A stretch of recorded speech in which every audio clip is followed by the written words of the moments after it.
Alexander Usyk makes his heavyweight debut against Chazz Legally Blonde Witherspoon, and it was exactly what we expected. Also, Bivol defends his title against Lennon Castillo at 175 pounds.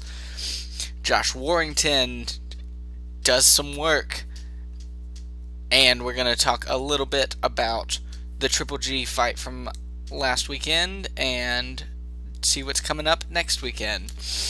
So let's get started. I'm Jesse. I'm the host here of Box Talks and Ring Walks. I'm going to talk about the Triple G fight just a little bit because there was not an episode last weekend. My sister was getting married, so I didn't have time to do this. And I didn't catch the fight live. I did finally get around to seeing it. But I heard about it right away. I heard a lot about it. It was a big fight. It was a brawl, and it was a war. Triple G was going up against Sergey Derevyanchenko. Forgive me if I'm saying that wrong. I think it's Derevyanchenko. I think that's right. I don't think I'm saying that wrong. And Triple G came out looking really good. He knocked down Derevyanchenko in the first round, I think. It was an early round, and I think it was the first. And then it looked like that was just going to be the story of the fight. Was Triple G is back at it. But Derevyanchenko was not going to go quietly. He made it a war. He took the fight to Triple G. He hurt him to the body. And he hurt him several times. I've heard a lot of Triple G fans say, Golovkin wasn't hurt. He wasn't hurt. That boy was hurt. Derevyanchenko hurt Triple G in a way that Canelo never did. Honestly, that's not a hot take either. That's not, I'm not saying that just for the shock value. That's just completely true. Derevyanchenko hurt Triple G in a way Canelo never did. So the fight was a war, and they split a lot of rounds. Triple G ended up getting the unanimous decision. Some people cried foul. I scored it for Triple G as well. But the knockdown in the first round helped him a lot. Without that first knockdown, it could have easily been a draw, or Derevyanchenko could have easily eked it out. But I still think, even without the knockdown, I think Triple G won. But he really needed the knockdown to convince people. So he ended up getting the unanimous decision. I think without the knockdown, he probably would have gotten a split or a majority decision. But that knockdown was huge for him. That really is what kept people, I think, from crying robbery even louder. Some people still cried it, but I think the majority scored it for Triple G. But Derevyanchenko looked incredible. I've heard some reports that Triple G was ill. He wasn't, a lot of people, like his promoters and trainers and stuff, have been saying that he was sick. He wasn't at 100%, and you hear these things all the time when fighters have a bad performance, and I think sometimes they're true. I think you can look at the fight and see, for example, like Mayweather-Pacquiao, you can see that Pacquiao's not at 100%. He's injured. He had to have surgery afterwards. And you can watch the fight and see that he's not at 100%. And it's the same with Anthony Joshua, although I don't think really any excuses came out for him. But I knew he wasn't at 100% since before that fight with Andy Ruiz started. And Triple G, it was kind of that way, but not as drastic. I believe it, I really do believe it. But I don't want my believing it to take anything away from Derevyanchenko, is my big thing. Because he was a warrior, and he looked awesome. I can't wait to see what he does next. Because, this is a loss. It's not his first loss, but it's a loss, but it's not a bad loss. It's like when Michael Hunter lost to Alexander Usyk. I was like, man, that guy looks good. I want to see more of him. I haven't seen more of that Michael Hunter yet, but I would like to. So I can't wait to see what Derevyanchenko is going to do at middleweight going forward, because he could do a lot. And I was excited about this fight. I talked about how it was going to be a big fight. It's going to be a good fight. Some people were sleeping on Derevyanchenko, but he is good, and he proved that he can hold his own against top-notch competition. Triple G is now obviously older, but he's still right at the top of the pack of middleweight. And we'll see, what's Derevyanchenko going to do next. Don't know. What's Triple G going to do next? Not fight Canelo Alvarez. There's a lot of animosity in there. There's a lot of... Canelo has been just talking to the press a lot recently. I keep getting notifications about Canelo just taking jabs at everybody in middleweight. And for those of you who have listened to me, both of you, you know that I don't really cover that kind of news of a fighter talking crap on another fighter. It's not the type of news I cover. It's not real. It's just people talking.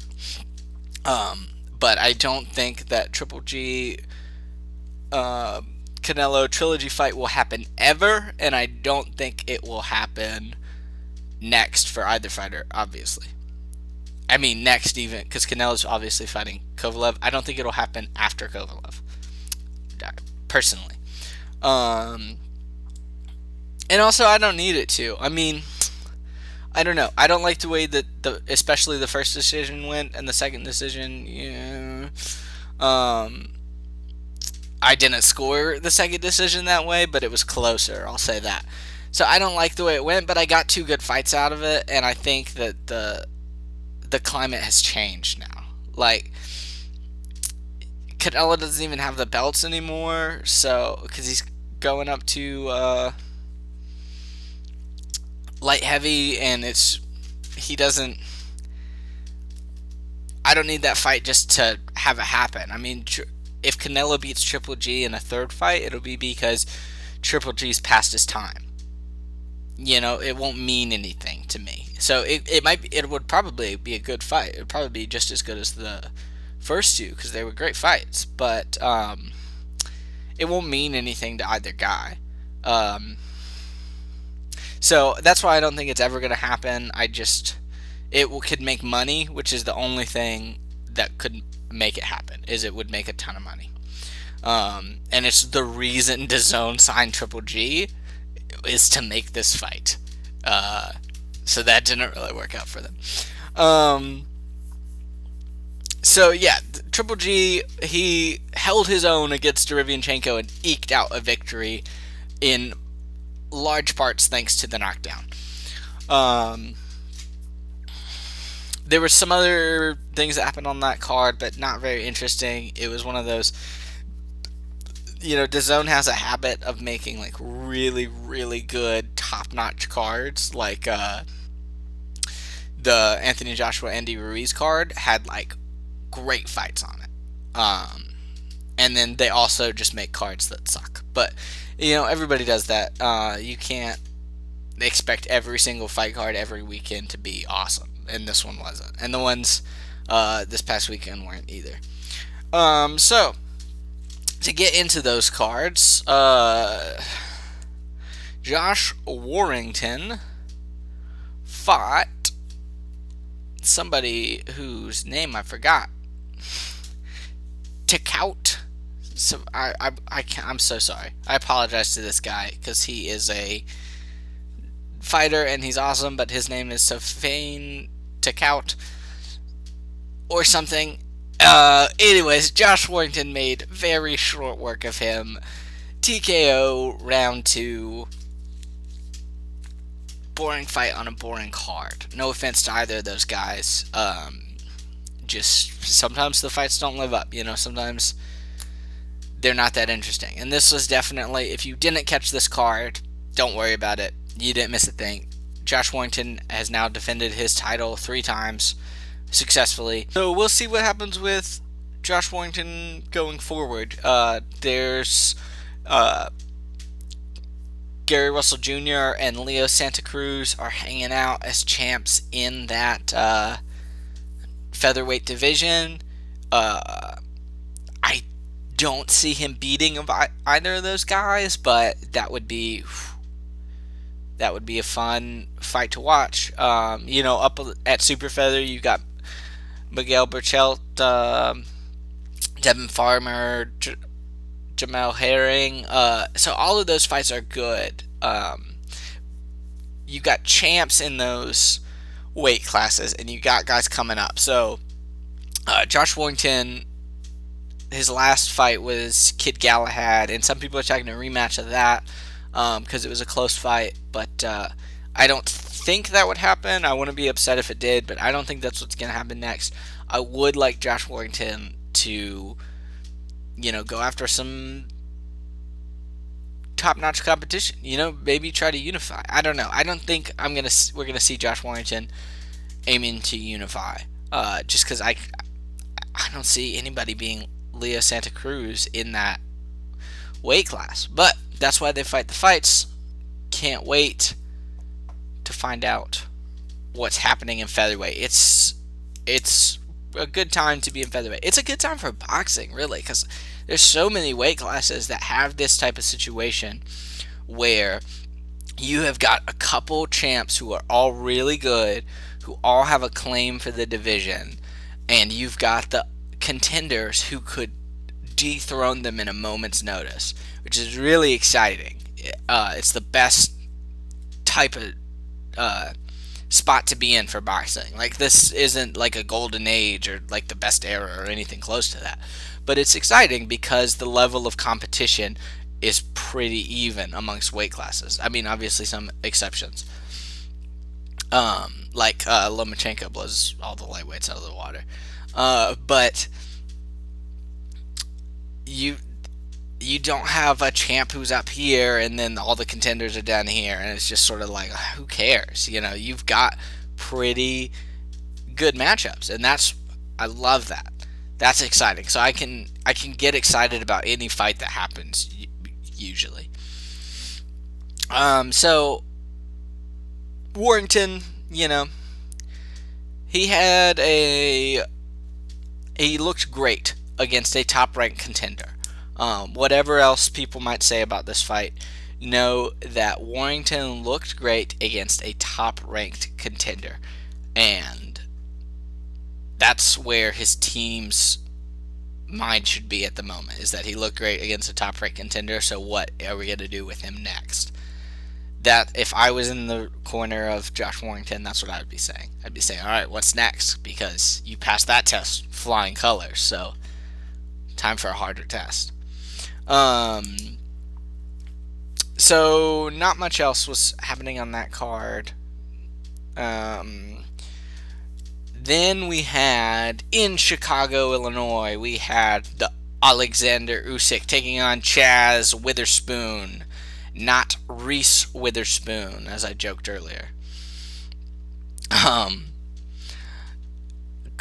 A couple interesting fights on this card. For one, just sort of, I wouldn't mention it otherwise, but I think it's worth mentioning, is Charles Conwell knocked out Patrick Day in a super welterweight. I think it was like a 6-round fight. He knocked him out in the final round. It was a 10-round fight. Wow. I watched a lot of fights last night. It was a 10-round fight, and he knocked him out in the final round. And Day went down, slammed his head against the canvas, and did not get up. It was very scary. It was not the thing that we like to see in boxing. I mean, the knockout was awesome, and I was like, yeah! And then he wasn't getting it up, and I was like, oh, shit. And Conwell was obviously deeply concerned for him. You could see in his corner, he was just standing there staring at him, hoping he was going to be okay. They ended up taking him out on a stretcher. He didn't wake up. Reports are that he woke up in the hospital and had to receive emergency surgery. So that sucks. We hate when that happens in boxing. It's a dangerous sport. People put their lives on the line.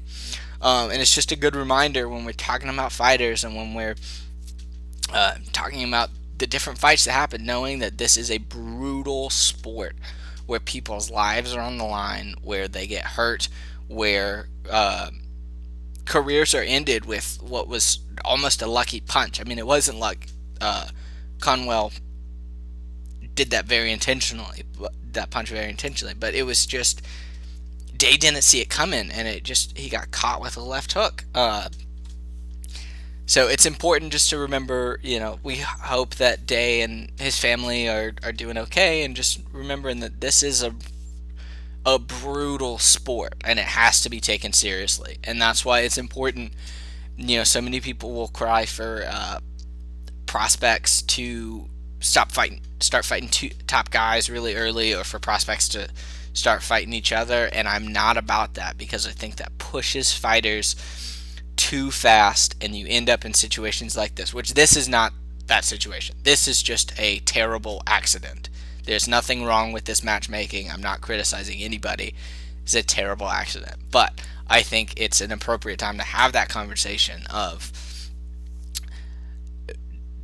this sport is brutal, and we don't want to push guys too fast. Like, we don't want the top champs,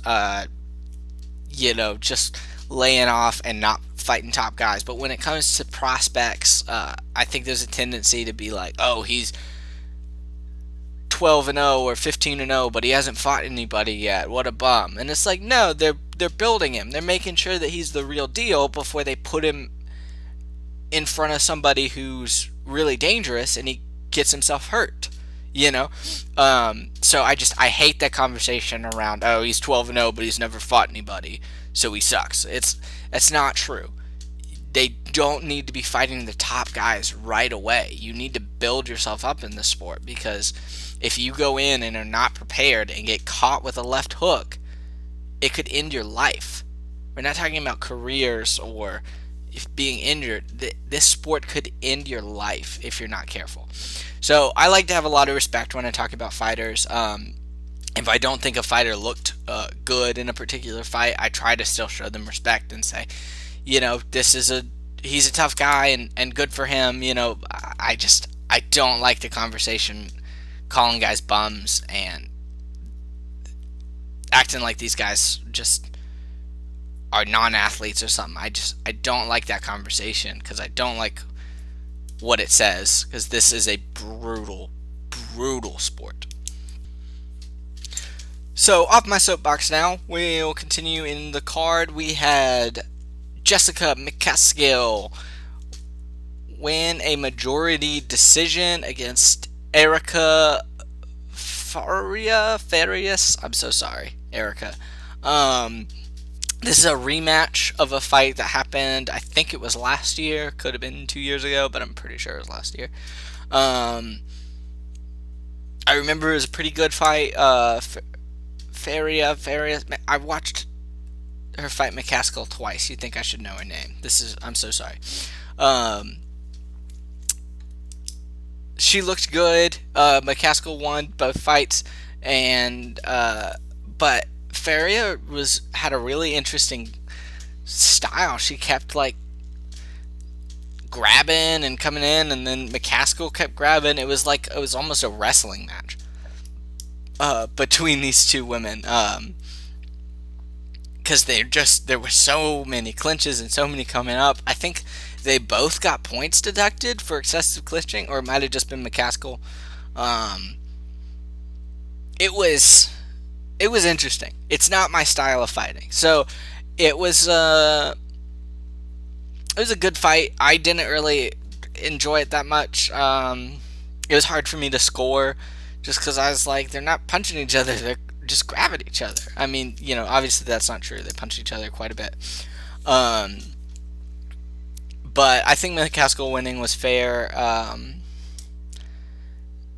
But it wasn't my style of fight. So if you like that sort of jab, grab, clinch, almost wrestling match style, then check it out. I don't know if they'll keep fighting that way in the future, but check out Jessica McCaskill. She's good. She's one of the top female fighters. I talked about female fighters a couple weeks ago, and I was saying it's unfortunate because the women who are really good are really good. Like, but there's not many of them, and that's not. I'm not trying to knock anybody, but just there's a lot of fighters that a lot of male fighters that are really, really good and fierce competition. Whereas women, it's kind of like you got to take the top woman from one weight class and have her go against the top of another weight class, because the contender level is not good. It's like what I was talking about earlier, where the top women are here and the contenders are all down here. So there's not a whole lot of competition there. And so it's sad. So this is kind of the not a great era for women's boxing. I mean, Katie Taylor is super fun to watch. Amanda Serrano is awesome. Cecilia Brækhus is good. And I forgot her name. Clarissa Shields is also good. But, the people in there in that contender level, I left out also a lot of names. So if you're like, he didn't name all the great females, I did not. I'm not going to name everybody that's super great, but the people in that contender level are just, they're not any competition to them. And so it kind of sucks when they're not fighting each other, when they're doing those tune-up fights that you all already know. I don't criticize males for doing tune-up fights. I don't criticize females for doing tune-up fights either, but the female tune-up fights are just less interesting right now in this era. So hopefully that'll change. Hopefully we'll get some better competition in a few years. Then 175 pounds, the light heavyweight division. We had Dmitry Bivol defend his title, the WBA title, against Lenin Castillo. Couple things were interesting about this fight. Bivol knocked down Castillo in, let me check my notes, which round was it? The 6th round. And was winning pretty much every single round. A couple of them were close. You could give maybe a few to Castillo, but Bivol was just keeping him at a distance, jabbing, just looking classic boxing skill, keeping the guy away, wouldn't let him in, wouldn't let him do anything. Castillo just looked outclassed the whole fight. He had his moments occasionally, but for the most part, he just looked completely outcast by Bivol. And Bivol is very good. But the problem with Bivol is that style can just get really old. And especially after the knockdown, I was like, okay, let's end this. Like, you have dominated this guy. Let's put an end. And it just was the same, keep him at a distance, jab, jab, jab. Which can be very exciting. I'm a big boxer guy. Like, I love guys who outbox each other. Probably even more than, knockouts. Like, I love watching Tyson Fury get a decision. I think he's super fun to watch. But Bivol kind of has, the outboxing style. It's not very fun. But that's fine. He doesn't have to be fun. He's winning fights. So, good for him. Congrats to him. He won a unanimous decision, a well-deserved unanimous decision against Castillo. But, I don't know. The light heavyweight has a lot of good guys right now, and it's very hard for me to imagine Bivol competing with those guys, because this is not one of those lower weight class divisions where outboxing really is the way to go. Once you get beyond middleweight, those guys who can get those knockouts are really valuable, because the power that they carry at those high weights is dangerous. So Bivol is in the division where the champions are Gvozdyk and Beterbiev and Kovalev. I don't see him beating any of those guys. So he's a champ and he's the real deal, but I would not call him top of light heavy by any means. But good for him. He outboxed Lennon Castillo. He did his job, and I don't want to criticize him because I didn't enjoy the fight that much. He did what he had to do, so good for him. Then we had our main event. Alexander Usyk was making his heavyweight debut. And they did not make it easy for him. So, if you don't know, Usyk was supposed to fight Carlos Takam. I think it was earlier this year, but it could have been late last year, honestly. That was going to be his heavyweight debut, and then Usyk ruptured his bicep in training, and so they had to call off the fight, obviously, and that's one of those injuries that can ruin careers. So Usyk, for those of you who don't know, he was the unified cruiserweight champion. He had every belt. He beat everybody. There wasn't anybody in cruiserweight to challenge the king. It was time for him to come up and test his might at heavyweight, and a lot of people were saying that he was going to do what Evander Holyfield did and unify cruiserweight and then unify heavyweight, which would be awesome, and he still can. But that injury really drew into question, is he going to be able to do it? And that would be the worst way for his career to go, to be we never get to know if he could do it because of an injury. But it doesn't look like that's the way it's going to go. It looks like we're going to see a true test of, can Usyk do what Evander Holyfield did. So that's great. We're very excited about that. So as I said, he had the injury, didn't fight, and then he had his recovery time, and he was supposed to fight Tyrone Sprong,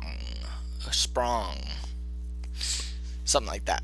And Sprong tested positive for banned substances, so I don't really look kindly on people who test positive for banned substances. I don't like that. I don't like that in this sport. I don't think it has a place in this sport. I want harsher punishments for people who test positive. So I'm glad he's not fighting. I'm not interested to see him fight right now. I believe in second chances. If you get that shit out of your system and want to come back and be a fighter, good for you. But if you want to cheat, get the fuck out of this sport. Pardon my French. So he took on a last-minute replacement in Chazz Witherspoon. The interesting thing about Chazz Witherspoon is, he's not what anybody would call a top-ranked guy. He is not a huge name or anything, but he had 38 wins, 29 by knockout. So for a guy who's coming up to heavyweight for the first time, who's testing himself at a high weight, going up against a guy who weighed in at, can't even, I'll have to look that up, but weighed in very heavy, and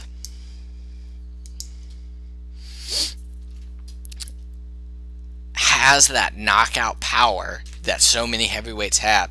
That is a great place to test out your chops at heavyweight. So yeah, he's not a top contender. Usyk didn't need to fight a top contender. He needed to test out himself at heavyweight. And so I think a lot of people went into this fight thinking Usyk was the top guy, the number one champ, the only person anyone considered number one at cruiserweight, undisputed champion, going up against a non-contender, sort of a journeyman, maybe a gatekeeper type level. No disrespect to Chazz Witherspoon. I applaud him for taking this fight, especially on short notice. And so I think people were going in like, Usyk's going to make short work of him, which that's never been how Usyk is. He's a slow starter. He does, similar to Lomachenko, he boxes a guy for a little bit and downloads information, and then he figures them out. So the fight to me happened exactly like I expected, maybe a little bit different. The ending, I think, I expected a little bit more fireworks on the ending, but we'll get to that in a second. But the commentators last night on DAZN were the worst. I've never liked the DAZN commentators. I don't like most commentators, so I'm pretty biased in that regards. I really dislike commentators. But the DAZN commentators last night were absolutely ridiculous. And they were simultaneously talking crap about both of these fighters. And I already talked about I hate that. But they were like, Witherspoon looks terrible, and Usyk should have already put an end to this. I can't believe he hasn't. He's not going to be able to fight Deontay Wilder if he's fighting like this. And he's not fighting Deontay Wilder. He's fighting Chazz Witherspoon. And people who cover boxing are so ridiculous because they don't understand that styles make fights and that Alexander Usyk is up there to test himself out at heavyweight. He's not worried about beating Chazz Witherspoon. He's not trying to make a statement that Wilder and Joshua and Fury and Ruiz take notice of. He's made that statement in cruiserweight. What he's trying to do now is make sure that what he had has carried up. So, people sound ridiculous if you're taking that fight and saying, oh, you can't fight Deontay Wilder like that. Of course not. Watch any fighter in a tune-up fight. They don't look like they do in their best top fights of their lives. That's silly. Like, you think when Tyson Fury fought Pineda, people were saying, oh, he can't beat Deontay Wilder looking like that. I mean, people were saying that, to be fair. People are so stupid. But obviously he didn't look the same in that fight as he did when he beat Klitschko, which that situation was a little different because he was coming off of a huge layoff, a huge balloon weight gain. So that made a little bit more sense, saying, he doesn't look like he's up to snuff. But again, he was fighting Pineda. He wasn't fighting Deontay Wilder. That talk gets me on my soapbox. This is the soapbox episode today, everybody. So, Alexander Usyk looked fine. He looked great, honestly. He's figuring out that heavyweight stuff, and he was taking punches from Witherspoon, who has power, obviously. And he could take him. So, I mean, obviously, a punch from Witherspoon is not the same as a punch from Wilder. Usyk knows this. Everybody knows this. And cruiserweight to heavyweight is not a huge difference. It is only one weight class. But still, their weight classes are the way they are for a reason. So, he comes up and he's testing out his heavyweight chops, and he looks great. Witherspoon ends up gassing out and retiring in the 8th, or after 7 rounds in his corner. He was done. He was not tangling with Alexander Usyk anymore. So Usyk got the TKO victory. He said afterwards, he kind of feels like it was different at heavyweight, but he got the hang of it. And he was talking a little bit. He said that he had some bad thoughts going into the fight, and then, he kind of overpowered him. He said he prayed, asked God, and overpowered his, negative mindset. So if you believe in higher power, that's kind of cool. And it's kind of cool even if you don't believe in a higher power, just that he was able to overcome a bad mindset, which can kill a fighter, honestly. So it makes sense about his slow start, but he's always been a slow starter. I'm not worried about Usyk. I'm excited to see what he does next to heavyweight. I heard him say that he's ready to take on Wilder, or actually he specifically said Ruiz or Joshua, depending on who wins the rematch. So that is what I want. That's what I would love to see. I mean, obviously, I'd like to see the winner of Wilder Fury take on the winner of Joshua Ruiz right away.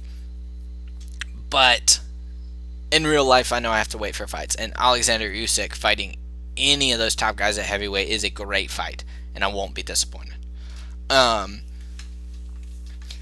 So Alexander Usyk looks like he's here to stay at heavyweight. He looks like he's going to make some noise at heavyweight.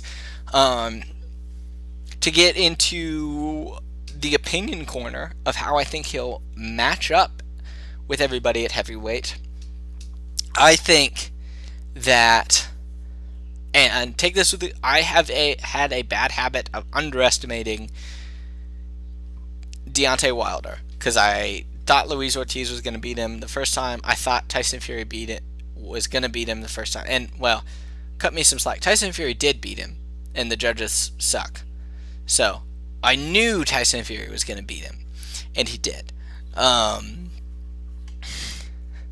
But I think, all that to say, I think Usyk can take Deontay Wilder. I know that Wilder has power, but I think, Deontay Wilder has had a really tough fight in Luis Ortiz and Tyson Fury. Luis Ortiz shook him, almost beat him. Tyson Fury beat him. Those are his two tough fights. Everybody else,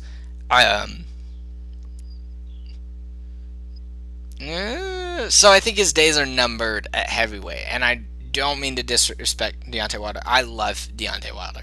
I love watching that boy fight. I love watching him knock out guys. And I would love for Deontay Wilder to prove me wrong and be the top dog at heavyweight. But right now, I don't have him as the top dog. So we'll see. We'll see what Deontay Wilder does going forward. I just can't see he's kind of a one-trick pony. And I can't see him taking on Usyk or Fury a second time.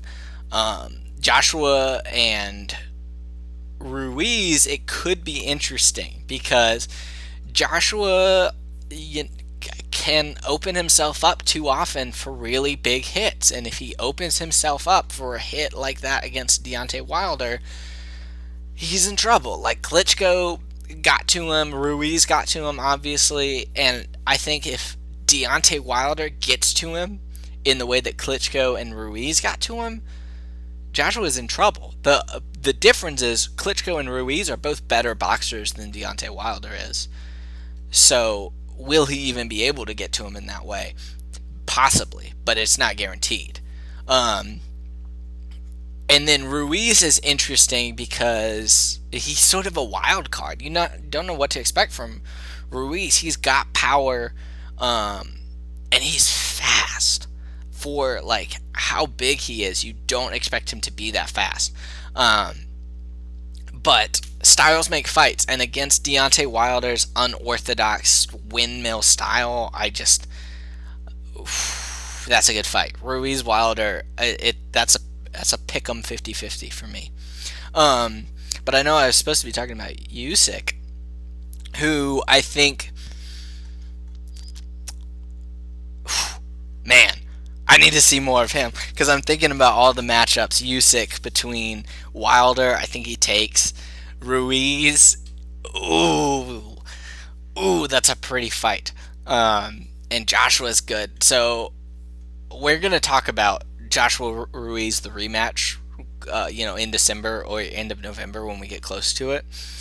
But who wins that fight is going to be really interesting because I think that's who Usyk's going to fight next, is who wins that fight. And I like either one of those matchups. Usyk Joshua or Usyk Ruiz. Ooh. Ooh, I'm getting excited about those matchups. Those are pick'em prime real estate fights. Ooh, I'm so excited now. I hope you guys are as excited as I am. If you start thinking about just imagine Alexander Usyk fighting Andy Ruiz for a minute. It's so good. Ooh, ooh, I can't wait. I can't wait. I'm honestly a little bit rooting for Andy Ruiz actually because I think that's a better matchup. But to be perfectly honest, I don't think Andy Ruiz is going to win the rematch. But we'll talk more about the Ruiz Joshua rematch coming up. But he's not my pick at this point in time. He's not my pick to win. Yeah, so Alexander Usyk looking great at heavyweight. I mean, looking good at heavyweight, we'll say.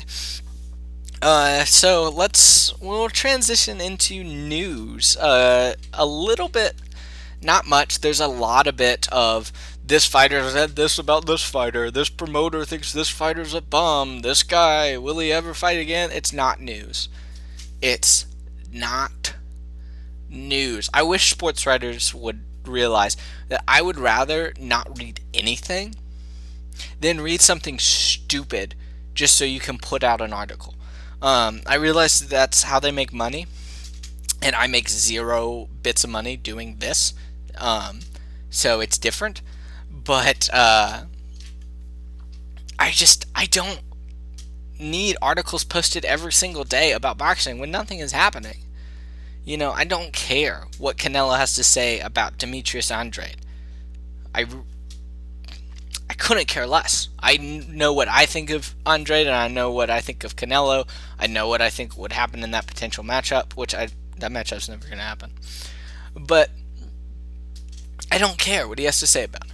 Anyways, I'm getting on a lot of soapboxes this episode, and I've got one more coming up. But big news was, I think this would have been in the news last week, but there wasn't an episode last week, so I definitely want to cover it, is Errol Spence Jr. was in a horrific car accident, so keep him in your thoughts. From what I hear, he's recovering. They say he's going to make a full recovery, but it looked bad. Wasn't wearing a seatbelt. His car flipped several times. So really, really sad and scary. We hope Spence can come back, but more importantly, we hope that he's okay. This is one of those bigger than boxing things. If he never comes back as a boxer, that would be sad for the sport, but we're glad that he's alive. And it sounds like his life is not in danger at all. The only thing to worry about is what kind of recovery he'll make. So I think he's going to make a full recovery from the reports I've heard, but we hope that he does. We hope that he is doing well. So poor Errol Spence. I've been in car wrecks nowhere near that severe, but it's terrible. It's a terrible thing to happen. So I'm glad that he's all right, and we hope we can see him in the ring again.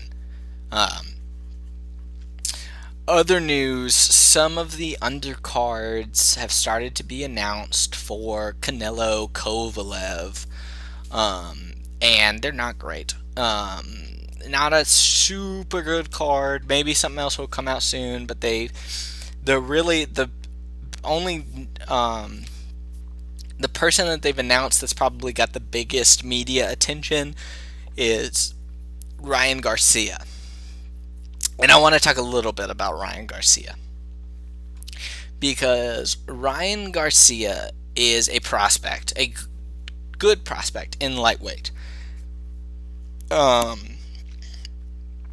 And he's fighting under Canelo Alvarez, no surprise. I think they have the same trainer now. They didn't used to, but I think now they do.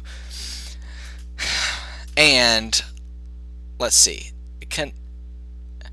Ryan Garcia is fighting somebody whose name escapes me, which should tell you what the level of competition is that he's fighting.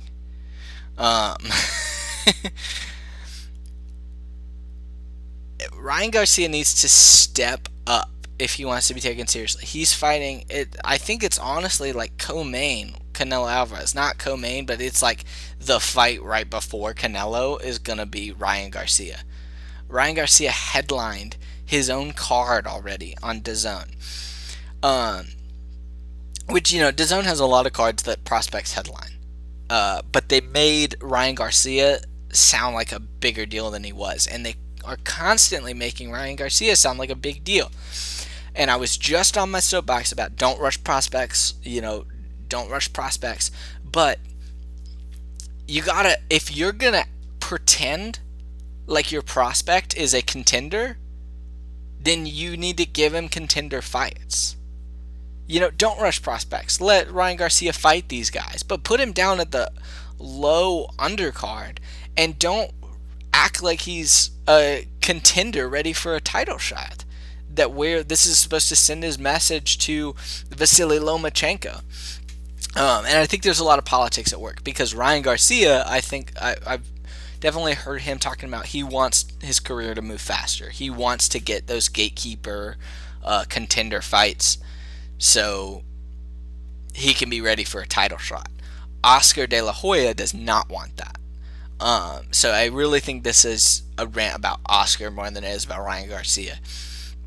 But honestly, from a politics standpoint, I get it because I don't think that Ryan is going to stay at lightweight. He's very young. I think he's just building up at lightweight and he's going to move up. He'll probably be a welterweight. But I don't think that this is 135 is where he's going to stay. I think he's going to go the Oscar path and move up to 147. But right now, if he were to be given a title shot, it would be against Vasily Lomachenko.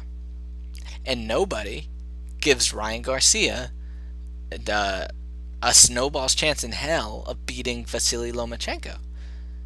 So Oscar De La Hoya wants to protect that undefeated record. He knows that Loma wants to unify and then go back down to super featherweight. Lomachenko has no interest in staying at 135. So I think Oscar is just biding his time with Ryan until Loma goes down, and he's got plenty of time with Ryan. Ryan's like 21, 22. He's got plenty of time with the kid. Biding his time, wait for Lomachenko to go down, and then give him a title shot, which is smart. That's a very smart way to handle it because he's not ready for Loma. He's not. And Ryan, no disrespect, you're not ready for Loma.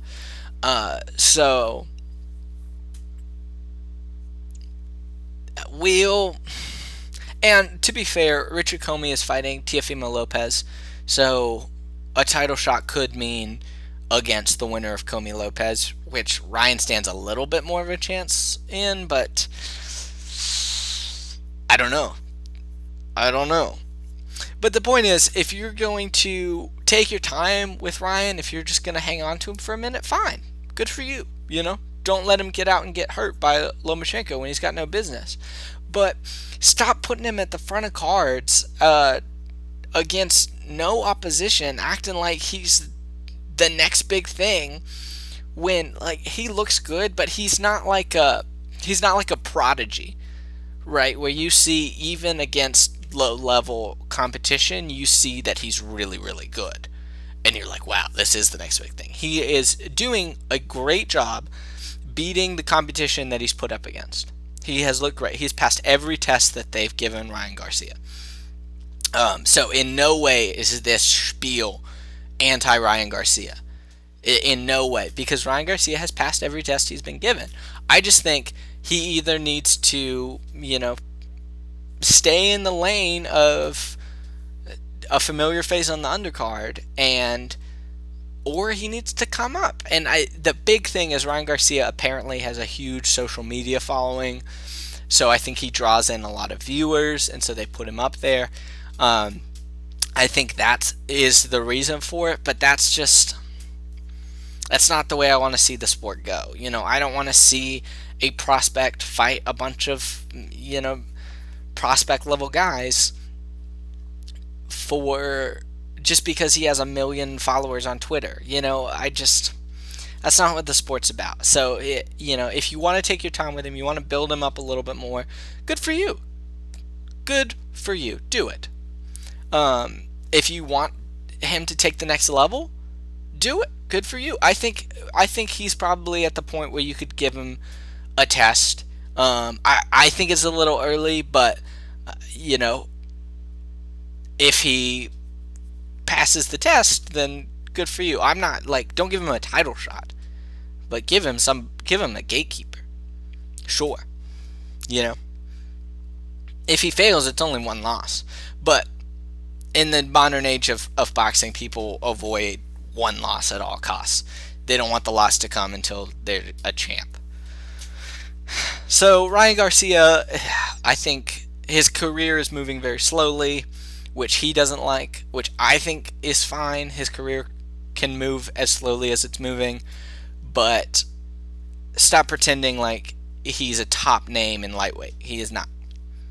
He is not a top name. He might be a top name on social media, but you want to make him a top name, you have the ability to do it. So do it. If you want to wait and see if he can be a top name later, fine, do that. That's my Ryan Garcia spiel. Be interested to see what he does in his next fight. And, slow news day, which is good because I spent a lot of time on a couple of soapboxes. Real quick, we have coming up over the weekend, we've got really just the one.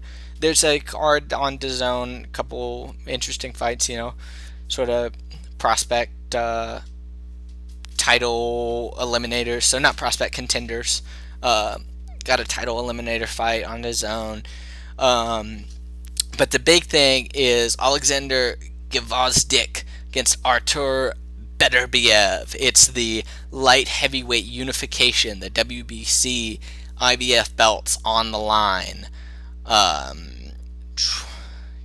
Gvozdyk has the WBC belt and Beterbiev has the IBF belt, and they're meeting. This is a good fight. The rest of October and all of November is just stacked. I'm going to be so busy on the next week segment from here, like going forward, probably till the end of the year. The next week segment, I'm going to be so busy because, there's good ones. So, Gvozdyk, Beterbiev, they are both legitimate champs at light heavy. They both have a legitimate claim to be the top guy in that weight class, as does Kovalev. The way I'm seeing it right now, the winner of Gvozdyk Beterbiev is the top person at 175. That's my opinion. You could still say Kovalev even after this, but personally, I think the winner of Gvozdyk Beterbiev is number one light heavy. Gvozdyk got his belt beating Adonis Stevenson.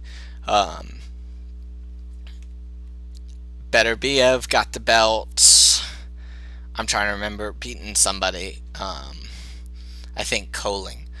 But they're both undefeated fighters. Beterbiev is 14-0. Gvozdyk, I think, is 17. Yeah, 17-0. So that's, this is prime. This is a 50-50 fight. You might hear one guy favored it over the other. I'm not big into the prediction game, especially at bigger weight classes, because it's sort of like anything can happen. But I'm backing Gvozdyk in this fight. If you want my opinion for betting, I say if Beterbiev comes out on the as the favorite with whatever bookie you're looking for, bet on Gvozdyk. If Gvozdyk comes out as the favorite, I'd probably just don't waste your money. That's honestly how I feel. If you can get a good return with Gvozdyk, I think it's worth it. If you can't get really a good return, it's too close to even risk your money, is what I'm saying. So I think Gvozdyk will probably be the favorite. He's my favorite to win. Whether it'll be decision or knockout, I say it probably a knockout. Um, but ooh, it's a good fight. I'm very excited. Like I said, the winner of this fight is the top guy at light heavy. Even if Canelo beats Kovalev, the winner of this fight is the top guy at light heavy, because that's just one fight at light heavy for Canelo. It's not enough to prove it. If Kovalev beats Canelo, he beat a smaller guy. Like, that's I'm not trying to diminish what that win would mean, because that win would mean a lot for Kovalev. But he beat a smaller guy. He's not the type of guy at light heavy. The winner of this fight is the top light heavy. Beterbiev, Gvozdyk. Ooh, it's going to be fantastic. So I mentioned that the DAZN commentators made me really mad, and I've been thinking about doing like a live stream during a fight night where I just do my own commentary and don't have to listen to the idiots. Gvozdyk and Beterbiev is on ESPN, and they sometimes make me mad, but sometimes I think they're fine. So we'll see. I'm not sure if I'll do it with Gvozdyk or Beterbiev, but since I'm so excited about the fight, I might do it, even though the commentators don't make me as mad on ESPN. But let me know if that's something you'd be interested in, me doing kind of a live coverage of the fight. I might do it anyways with Gvozdyk, Beterbiev, because I'm super excited for the fight, and I think it'd be fun to go live. So let me know what you think. I hope you guys enjoyed this episode, and have a great week.